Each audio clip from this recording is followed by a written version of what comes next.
গাছের একটা ছোট মোচা ছিল, সেইটা প্রথমে সিদ্ধ করে জ্বালিয়ে নিয়েছি হালকা, তারপরে এগুলো ছাড়াতে হবে। ছাড়ানোর পরে এগুলো লাস্টেরটা একটু কুচি কুচি করে কেটে নিয়েছি।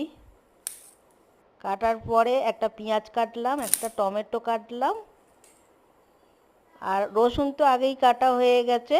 এই যে রসুন কুচি, টমেটো, মোচা, পেঁয়াজ কুচি।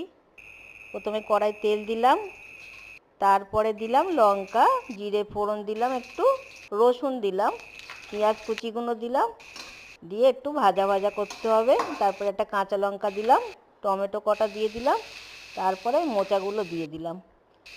এরপরে একটু হলুদ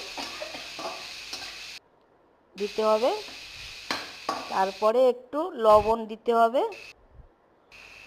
এইভাবে জিরে পাউডার দিয়ে মোচা বাটা পিষে নিলাম, হয়ে গেল।